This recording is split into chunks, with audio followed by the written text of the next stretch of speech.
Our skin is the mirror of our soul. Our skin is our largest sensory organ. Our skin needs a healthy microbiome balance. This is regulated by its pH value, which protects the skin from pathogens, cold and ultraviolet rays.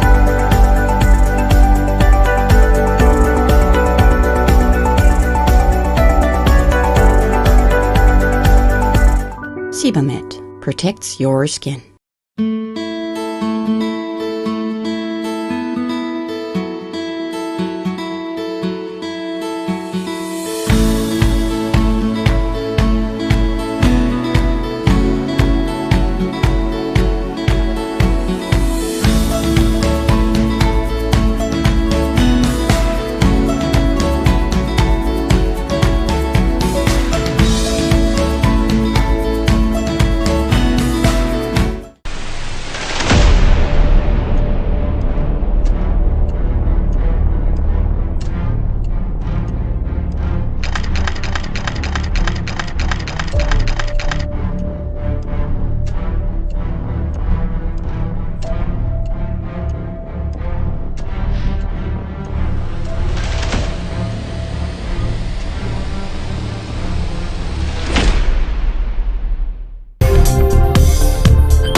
Anyone who is having diabetes for a long time is prone or is susceptible to develop gum disease. Patients don't take treatment in time,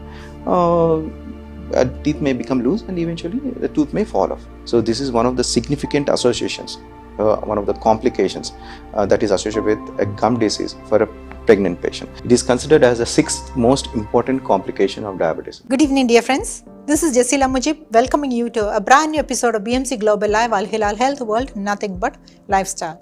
This is a talk show purely dedicated to your health-related queries and concerns. Today, the topic of discussion is the importance of gum health in diabetic patients and also in women. And the doctor joining us today is Dr. Sunil Kumar Denthumdas from AlHilal Hospital, Sitra branch. He is a specialist periodontist with an experience of more than 17 years. So, doctor, welcome to the show. Thank you very much. Thank you for having me here. So, doctor, we have heard about complications, many complications of diabetes. Can we categorize the gum disease also as a complication of diabetes? Yes. See, like previously you must have heard diabetic patients having developing a lot of complications. What are the regular complications you would have heard of? Yes. Retinopathy, nephropathy, neuropathy, and vasculopathy or poor wound healing. These are the regular complications which have been established. In the last 10-15 years, the American Diabetic Association has also categorized gum disease as one of the complications of diabetes. It is considered as he's not doing good brushing, and the food deposits are accumulating on the teeth and the bacterial deposits are accumulating on the teeth. It will lead to gum infection. So how does it differ from a normal person? Now, in diabetic patients, the immunity is compromised. The blood flow to the tissues is compromised. The gum tissues don't have that good resistance compared to a normal person's. So the gum tissues cannot fight bacterial infections so efficiently that the gum tissues in a healthy person can resist the bacterial infections. So whenever a gum infection develops in a diabetic patient, there is easy entry of the bacteria into the tissues, and they can cause a lot of damage to the gum tissues. Now, in diabetic patients, the immunity is a sort of compromised. When you compare it to a normal person, the white blood cells, which are the mainly defense cells for the body, they can fight the bacteria or viruses and eliminate the infection from the body. Diabetes affects the gum health. Now, will the gum disease cause the fluctuations in blood sugar levels? Of course, in the last 10-15 years, a lot of research has been being done. Whether gum infections, whether oral infections or gum infections in particular, can affect the blood sugar level in people, or particularly diabetic patients. And studies have found that indeed patients having gum infections, they can definitely affect the blood sugar level in people. Now, how does this happen? The bacteria and the bacterial products or the inflammatory products that are present in the gum disease, they can enter the blood circulation. Now, what happens when these inflammatory products and the bacteria enter the blood circulation? They increase the resistance of the cells to insulin. Now, what does insulin do? It helps in the transport of glucose from the blood into the cell. Now, suppose we have this building over here. Okay, there's a gate for the people to enter inside, the cars to enter inside. If someone is blocking the entry, how can the cars enter? So someone has put dumped something over there. You can't enter easily. So similarly, when the bacterial products or inflammatory mediators, inflammatory products enter into circulation, they block the entry of the insulin easily into the cell. So when the insulin cannot enter the cell, the glucose cannot enter the cell also. So that means the cell's resistance is increased to the entry of insulin. Because of this, the blood glucose level rises. This is how the infection, not only gum infection, any infection anywhere in the body, it can contribute to increase in blood sugar level. So now they have done research on this, because gum infection is a chronic condition. It must be there, it can be there 5 years, 10 years, 15 years. So for such a chronic condition, if the inflammation is there, these inflammatory mediators, molecules, when they enter the circulation, they increase the resistance of the cells to insulin, and that way they increase the blood glucose level. So for patients having diabetes, having a gum infection, associated gum infection, it becomes difficult for them to control the blood glucose level. And people who are at risk for developing diabetes, or who are in the pre-diabetic stage, they can easily develop diabetes. And people who are already taking medications, they may have to take higher dosage of anti-diabetic medications for the insulin to enter into the blood cells. This is the risk that is associated with gum infection. This is how gum infection can lead to an uncontrolled blood glucose level, and also can lead to development of diabetes. So how often should a person with diabetes visit a dentist to check his gum health? Usually, if a diabetes has got good, a diabetic person has got good oral health, maintaining good oral hygiene, everything, twice in a year would be sufficient. But if a same diabetic patient has got severe gum infections, then we would recommend to visit the dentist or a periodontist every 3 to 4 months to see that the gum health is kept under check. Gum infection is kept under check, and proper treatment is given in time. So what is the role of physicians and other family members to control the diabetes? Physicians play a very important role. Now, whenever a diabetic patient is going to the hospital, definitely he is going to visit a physician to control his blood glucose. He is not going to visit a dentist. But it is the physician who should be knowing that a diabetic patient can have oral problems also, gum problems also, which may be affecting the blood glucose levels. So it is up to the physician to ask about the oral condition of the patient, diabetic patient, and motivate the patient to visit a dentist or a periodontist to get an oral screening done. And if necessary, if there is any gum infection, to get it treated so that the blood glucose levels can be normalized. And what is the importance of the family members? Now, the family members, the importance is that they have to motivate their loved ones who have diabetes to go for dental checkups, frequent dental checkups. And they also have to motivate these diabetic people to maintain proper oral hygiene at home. That is the importance of the physician and family members. Now, doctor, moving on to another group, women. Are women more susceptible to gum infection than men?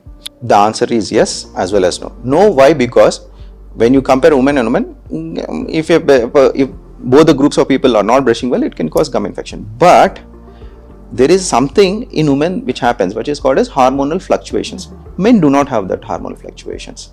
So when a hormonal fluctuations changes happen in women, it makes them at that particular stage more vulnerable or susceptible to development of gum infection, and also they can spread more faster. So that is the only difference.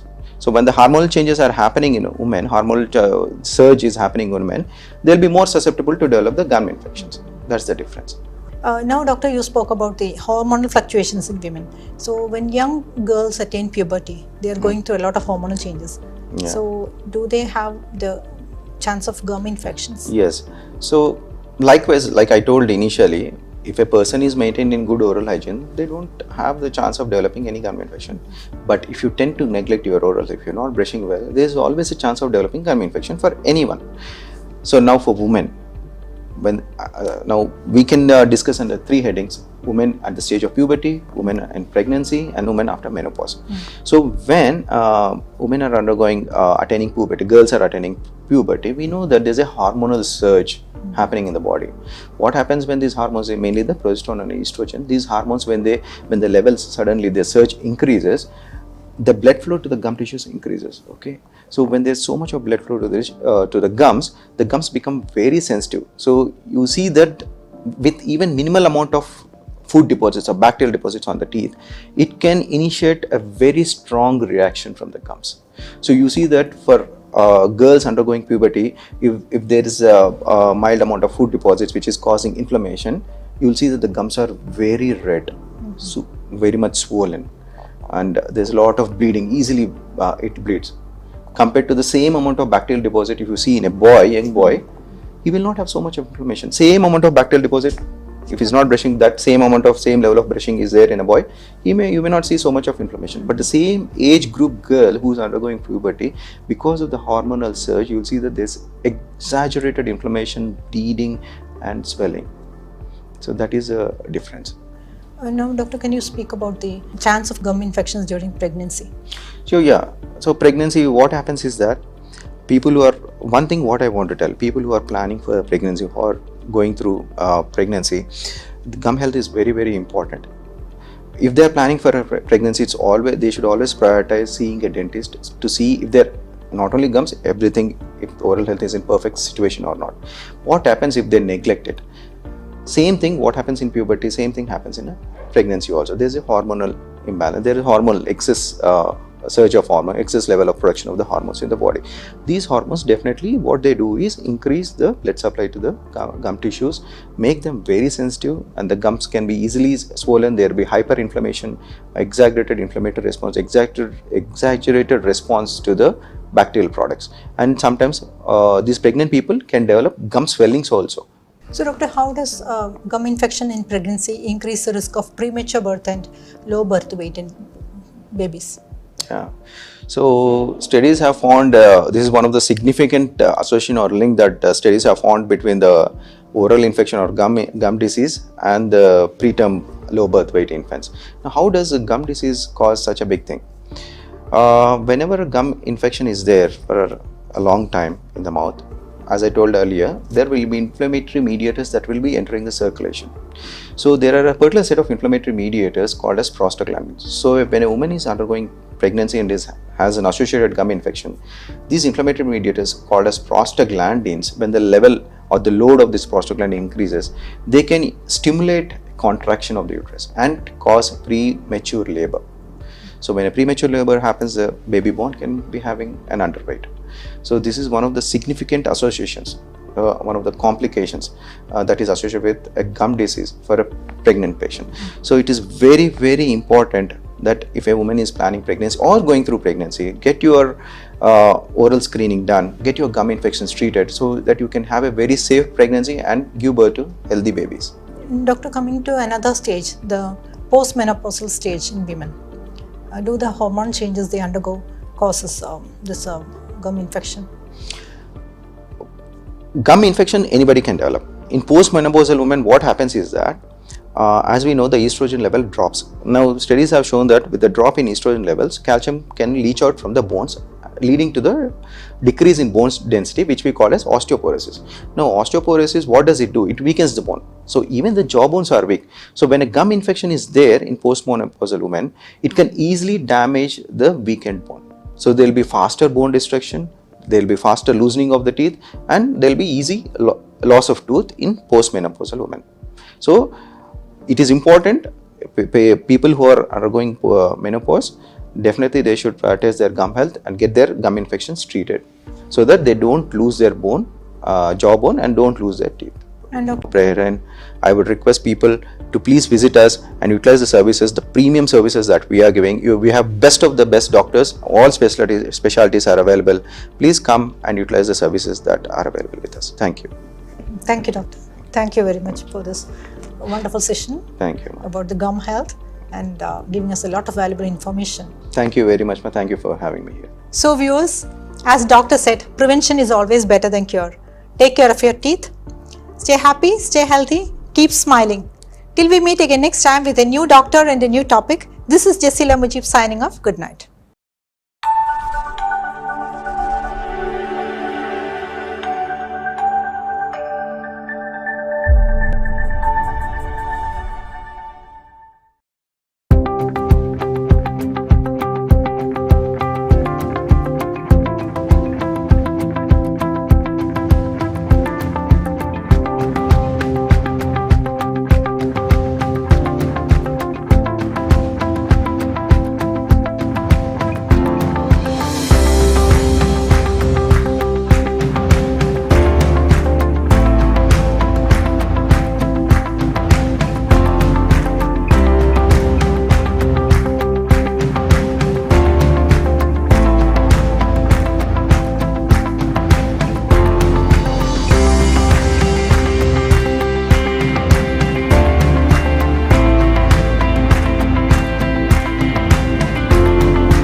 Our skin is the mirror of our soul.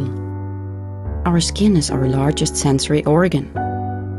Our skin needs a healthy microbiome balance.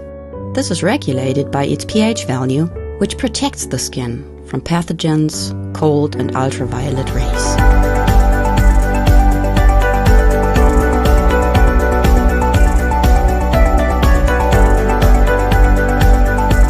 Sebamed protects your skin.